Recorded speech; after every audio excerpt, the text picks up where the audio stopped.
실습 나갈 거고요. 오늘 10시 15분 정도까지만 하고 화장실 갔다가 차로 타면 될 것 같고요. 일단 거기서 또 수업을 진행하도록 하겠습니다. 그 조사표 다 갖고 왔죠? 그거는 그거 계속해서 할 거고요. 오늘은 이제 배양액 관련해 갖고 조금 수업을 하려고 하는데요. 제가 오늘 아침에 올려갖고 못 받았을 텐데 오늘 이 수업 내용은 제가 여기다 녹화해갖고 또 유튜브에다 올려놓을 거예요. 그래서 추가로 들으시면 될 것 같고요. 일단은 저희가 우리가 수경재배 또 양액재배라고 하는데 요즘은 양액재배라고 안 하고요.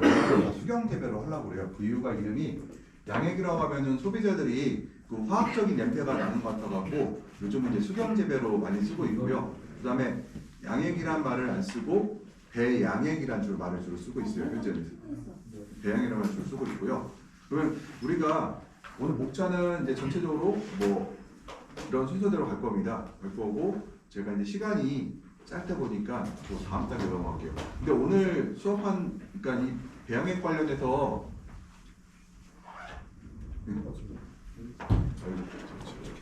거기 있으면 안 보이지 않아요? 네? 아, 핸드폰으로 보여요. 아.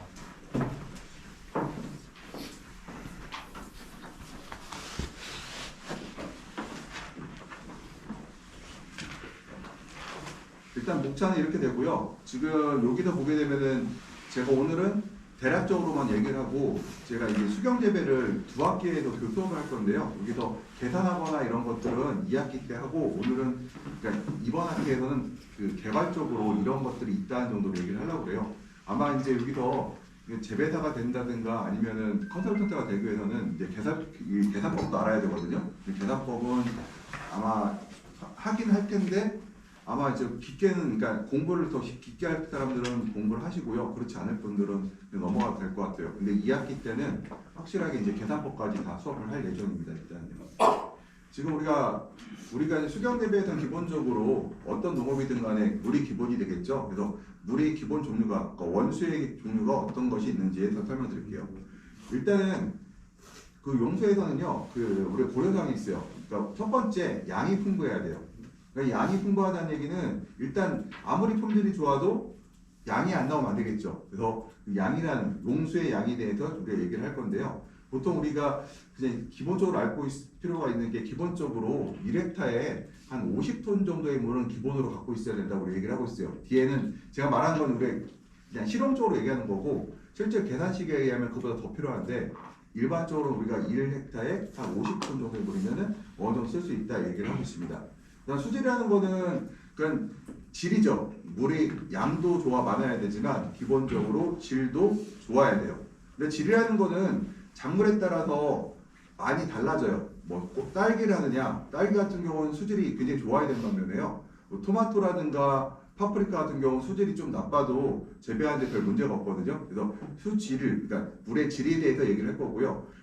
또 양도 있지만 질이라는 거는 이게 돈하고도 관련이 있어요. 그러니까 그러니까 좋지 않은 물을 갖다가 질을 높이기 위해서는 돈이 많이 들어갈 거 아니에요. 근데 여기서 우리가 수질이라는 게 품질이 좋지 않아도 된다고 했잖아요. 어떤 종목들은 그렇다고 하면 예를 들어서 토마토 같은 그러니까 어떤 수질이 나쁜 물이 있어요. 내가 딸기를 키우려고 정수를 하려고 하는데 딸기를 정수할 때 사용되는 돈보다 토마토를 키우기 위해서 정수하는 비용보다 딸기를 키우려고 정수한 물의 비용이 더 비싸다는 거예요. 왜냐하면 토마토나 파프리카는 수질이 좋지 않아도 어느 정도까지 좋지 않아도 재배가 가능하거든요. 반면에 딸기는 수질이 좋아야 돼요. 그러면 우리가 굳이 예를 들어서 물을 정수하는데 돈이 들어갈 거 아니에요. 그러면 내가 딸기를 키우지 않고 토마토를 키우는데 아주 딸기를 재배할 정도로 깨끗한 물을 만들 필요는 없겠죠. 그 얘기는 아마 2학기 때 정수 과정에서 좀 설명드릴 거예요.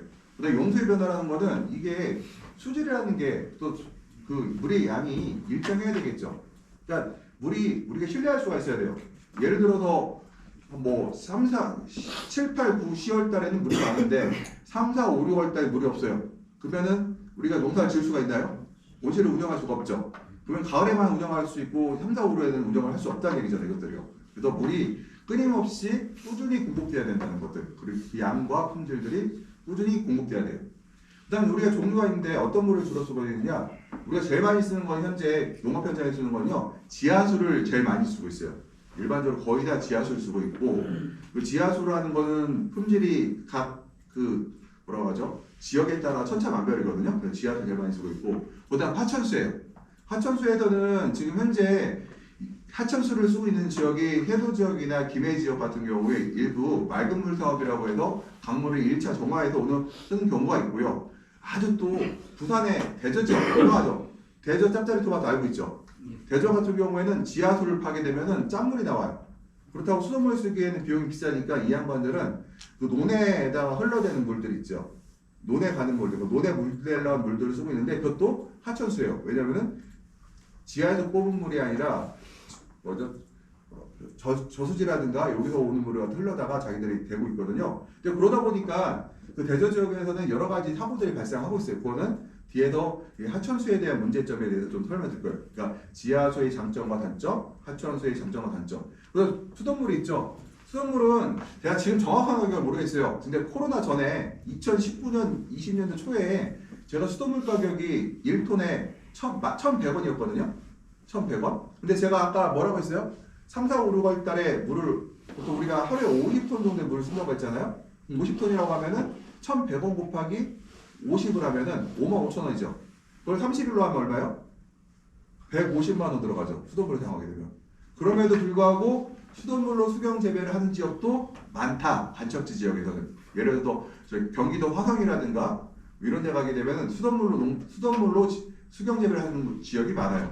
그다음에 우리 충남 지역 같은 경우도 논산의 성동 지역이라든가 충남의 여기 부여의 세도 지역 같은 경우에도 일부 그 수돗물이 닿는 지역에서, 그러니까 수도관이 묻어져 있는 지역에서는 일부 수돗물로 농사를 수경 재배 농사를 지어 오고 있었어요. 여태까지. 근데 수돗물은 비싸다는 거, 그다음 또 다른 장점들이 있어요. 그럼 빗물일게요.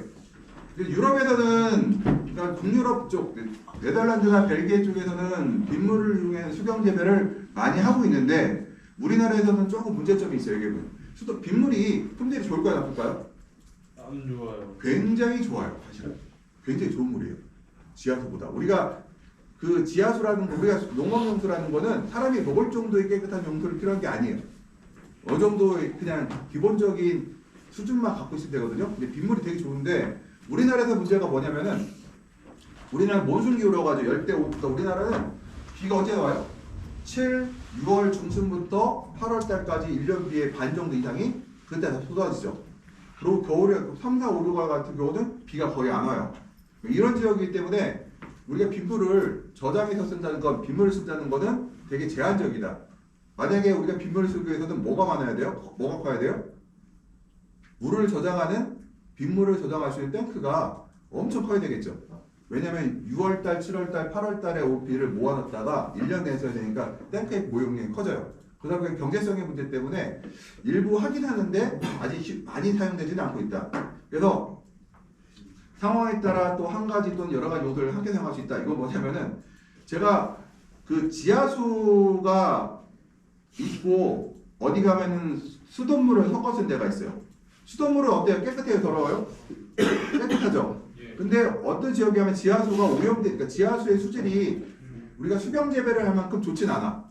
그럼 여기다가 빗물을 섞어버리면 어떻게 될까요? 빗물이라 수돗물을 섞어버리면은 물의 품질이 수돗물보다는 떨어지지만 지하수보다는 올라가게 되죠. 그러면은 우리가 필요한 물은 뭐예요? 사람이 먹을 만큼 깨끗한 물이 아니라 토마토나 파프리카, 오이를 재배할 때 정도의 품질의 물만 있으면 된다는 거잖아요, 이것들이요. 그러니까 우리가 굳이 좋은 물을, 그러니까 깨끗한 수돗물과 약간 지저분한 지하수를 섞어서 우리가 사용하는 경우도 많다. 이게 비용의 문제거든요, 이게 항상. 그래서 지표수나 하천수는 여기서 말씀드렸지만 이제 특히 하천수 같은 경우에는 이 제초제가 문제가 있어요. 병원균도 있을 수가 있지만 제초제의 문제 때문에 이 여러 가지 화학 물질이 들어올 수가 있어갖고요. 사용할 때 여러 가지 제약 조건이 있다. 그래서 우리가 용수의 수질 분석에 대해서는 재배 전에 반드시 이제 수질을 분석해야 되는데요. 예를 들어 지하수 같은 경우는 특히 그래요. 그리고 이 물을 갖고서 우리가 뭘 하느냐, 이 물이 수질이 재배에 적합한지를 판단해야 되고, 적합하지 않다고 하면은 이것을 어떻게 교정해야 될지를 필요해야 돼요. 그 다음에 우리 배양액을 만들 거, 양액을 만들 때 용수의 성분을 분석해야지만 어느 정도 우리가 그 식물에 필요한 양분을 그러니까 적절하게 공급할 수 있는 배양액을 만들 수가 있다. 그다음에 이제 우리가 용수 분석 시에는 중립 분석도 해야 되는데요. 우리가 기본적으로 우리가 분석을 하게 되면은 여러 가지 뭐 그런 분석들을 하게 돼 있습니다. 이것들이요. 그래서 이거는 보통 우리가 그 기본 수질 재배할 때 우리가 물 분석할 때 이것들 나오게 돼 있고요. 그리고 계절에 따라 상분이 변화가 심하므로 계절에 따라 분석해야 된다는 것은 이게 장마철 같은 경우는 지하수가 어떻게 될까요? 지하수가 채워지고 가물 때에는 뽑아지게 되죠. 특히 안반이 예를 들어 내가 지하수를 100m, 200m 팠다고 하면 이 변화가 크지 않아요. 근데 10m, 15m 이렇게 낮게 파게 되면은 계절에 따라서 비가 오는 장도에 따라서 굉장히 차이가 크다 이것들이요. 그래서 이거를 수질 분석들을 꾸준히 하는데 보통 이거를 뭐 1년에 저희가 이제 수질 분석을 뭐 저는 매번 하라고는 안 해요. 근데 기본적으로 우리가 20m라고 우리가 갖고 있는 게 있죠.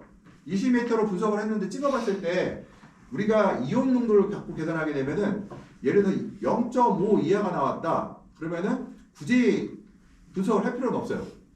그러니까 양분이 칼슘이 들었나 마그네슘이 들었나 굳이 분석을 안 해도 그 정도에서는 우리가 일반적 배양액 처방전을 만들어요. 0.3, 0.5 이렇게 되면 우리가 그냥 일반적인 처방전을 쓰는데 만약에 물이 0.7, 1.0 이렇게 됐을 때는 우리가 배양액 처방전을 기본 처방전이 아니라 수정해서 사용돼요. 이것들이요. 근데 일부 컨설턴트들은 뭐 0.3, 0.5가 돼도 교정 처방전을 만들거든요. 근데 그렇게 할 필요는 없어요. 왜냐면 우리가 오차범위가 배양액 같은 경우는 우리가 조성할 때 나중에 제가 학생들한테 나눠줄 거예요. 엑셀로 만들어진 배양액 조성하는 그 계산식을 집어드릴 건데 이것은 다른 학교 학생들한테 주면 안 되고 우리 학교 졸업생들만 써야 돼요. 왜냐면 이게 저희가 뭐 공개된 자료가 아니라 저희 학교 제가 선생님이 있던 실험실에서 만든 그 양액 조성표 만드는 방법이거든요. 그거는 나중에 배분할 건데 개인들적으로 사용하고 남들한테 주시면 안 된다는 거. 근데 그걸 보시게 되면은 10에서 15% 정도의 오차 범위는 우리가 인정을 한다. 그러니까 0.3, 0.5 정도는 우리가 무시해도 돼요. 근데 0.7이면 고민을 해야 되고 1.0이면은 우리가 변형된 새로운 처방전을 만들어서 해야 되는데 우리가 이제 일반적으로 그 아주 수질이 안 좋은 데 빼고는 0.3, 0.5는 일반적으로 나오거든요. 그래서 내가 재배를 하려고 하는데 지하의 수질이 0.5다. 그러면은 수질이 매우 훌륭하구나. 0.7이면은 큰 문제는 없겠다 정도 생각하시고 우리가 조치하시면 될 거예요. 기타 고려사항으로는 이제 BOD나 COD 같은 경우가 이제 있는데요. BOD, COD 같은 경우는 지하수 사용할 때는 이게 별로 적용이 안 돼요. 그러니까 만약에 지하수에서 BOD, 그러니까 산소 요구량이 발생했다. 이 얘기는 뭘까요? 지하수에 뭐가 들어간 거예요? 우리가 일반적으로 BOD, COD가 나왔다는 얘기는 축산에서 나오는 똥물이 지하수로 스며들었다고 봐요. 그러니까 축산단지가 많은, 그러니까 소나 돼지를 키우는 이런 축산단지 인근에선 지하수에서 COD나 BOD가 나올 수가 있어요. 근데 일반적인 우리가 알고 있는 뭐 세도나 논산의 성동 지역이나 이런 데 지역에서는 그 COD나 BOD가 5 정도 나올까지 안 돼요. 많아야 1 정도 나오는데 COD가 BOD가 1이면은 식용수가 될까요? 안 될까요? 식용수가 안 돼요. 절대로 먹을 수 없는 물인데 우리가 농산물을 키울 때는 별 문제가 없을 수도 있어요. 그래서 우리가 POD는 5 정도가 높을 때는 우리가 필요한데 그렇지 않을 경우에는 그냥 무시하고 사용한다. 그러니까 BOD, COD라는 거는 유기물이 들어갔다는 얘기입니다. 유기물은 바로 똥이라고 생각하시면 돼요. 거의 똥에 가까워요. 그 다음 최근 우리가 이제 지하수에 오염이 되고 있는데요. 도시공교나 공장지대라고 하는데 저는 도시공교나 공장지대보다는 주로 축산단지를 우리가 더 많이 봐요. 보통 우리가 농사를 짓는 지역에서는 인근에 홍성이라든가 이런 데는 축산단지가 있는 지역이 있거든요. 거기서 이제 지하수의 오염 문제가 있을 수도 있는데 있을 수가 있고요. 그 다음에 비순환식 수경 재배를 장기간 하는 곳에서는 폐액에 의한 지하수 오염도 가능하므로 주의해야 된다. 이거는 뭐냐면은 순환식 재배를 안 하고 우리가 순환식과 비순환식이 뭘까요? 비순환식은 배양액을 버리는 것. 우리 저기 실습하는 오실은 순환식이에요, 비순환식이에요? 비순환식이죠. 다 버려요. 근데 이것도 큰 문제는 안 돼요. 이게 앞으로는 문제가 될 거예요. 현재 유럽의 국가들은 그 순환식이 비순환식이 지금 불법이거든요. 아마 우리나라도 서서히 지금 글로 가는 것 같아요. 이제 규모에 따라서 뭐 5헥타가 넘으면 해라, 뭐 1헥타가 넘으면 해라 이렇게 갈 걸로 보이고 있어요. 이게요. 앞으로 이제 비순환식에서 순환식으로 갈 걸로 보인다. 근데 이것 때문에 오염되는 경우는 그렇게 많지는 않아요. 아직까지는. 지금 이게 용수의 허용보이라고 돼 있잖아요. 보면은 우리가 pH가 5에서 7 정도 넘어가면 5에서 7 정도로 돼 있는데 이걸 벗어나면 우리가 교정해서 사용해요. 또요. 이 씨 같은 경우는 보게 되면 0.45 이상이면 적정치라고 돼 있죠. 아까 선생님이 0.4, 0.5에서는 우리가 별 문제 없이 사용하고 0.7 정도 넘어가기 시작하면 우리가 변형된 조제액을 사용한다고 했잖아요. 그래서 이 씨가 1이 넘어가기 시작하면은 변형하면 돼요. 그냥 0.7이 넘어가면은 표준 처방전을 사용하지 않고 우리가 변형된 걸 사용하면 된다. 수제 검사를 통해서. 중탄산 칼슘 같은 경우는 볼게요. 중탄산성 있죠. 이 중탄산이 앞으로 진짜 수경 재배를 할 때 여러 가지 뭐라고 하죠? 이슈라고 해야 되나? 여러 가지 문제를 일으키기도 하고 여러 가지 토론이 이 중탄산 때문에 많이 발생할 거예요. 왜 그러냐면은 우리나라 수경 재배에 쓰는 용수들은 대부분이 지하수이다. 그러니까 지하수에는 뭐가 들어있느냐? 대부분 이 중탄산이 들어있어요. 중탄은 뭐예요? 이산화탄소가 물에 녹아있는 상태예요. 이게 들어있으면 어떤 일이 생길까요? 중탄이 많으면은 pH가 높아져요. pH가 높아져요. 중탄이 많으면 높아지는데 보시면은 한계치가 150 ppm으로 되어 있는데 실제는 그렇지는 않고요. 150 ppm 넘어가도 우리가 질산을 사용해서 우리가 교정해서 사용하고 있고요. 여기 보시면 적정치가 30에서 50이라고 되어 있잖아요. 이 정도는 진짜 좋은 얘기고요. 30 이하로 떨어지면 우리가 중탄산을 넣어줘요. 물에다가. 왜 중탄산 넣어주자? 이 중탄산이 무슨 영향을 하느냐면요. pH가 갑자기 올라가는 것도 막아주고요. 갑자기 떨어지는 것도 막아줘요. 그러니까 중탄산이 있으면은 이 중탄산이 pH의 버퍼 역할을 한다. 그래서 우리가 30ppm 이상은 유지하라고요. 30ppm 이하로 떨어졌을 경우에는 우리가 pH가 갑자기 변할 수가 있기 때문에 우리가 중탄산가리 같은 경우를 넣어서 우리가 탄산칼슘을 중탄산을 우리가 증가시켜주기도 한다는 거예요. 그 다음 칼슘 볼게요.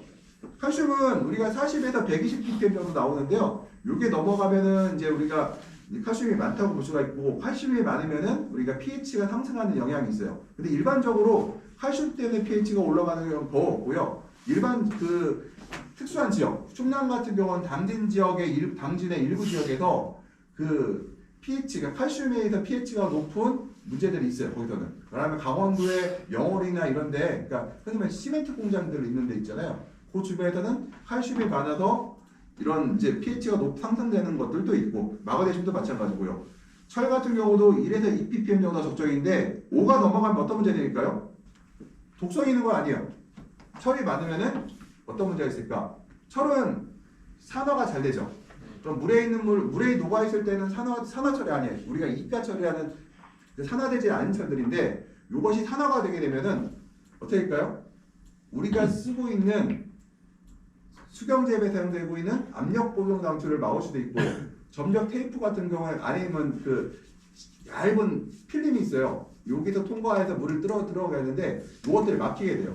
그래서 이런 문제들을 있게 우리가 철을 우리가 너무 많게 될 때는 우리가 일부 정수해서 사용하게 돼요. 그다음 붕소가 있고 망간이 있는데요. 이렇게 볼 수가 있고 우리가 수경재배에서 제일 문제되는 게 뭘까? 여기 바로 이거. 나트륨 농도예요. 나트륨 농도. 우리가 이제 나트륨을 왜 중요시 보느냐?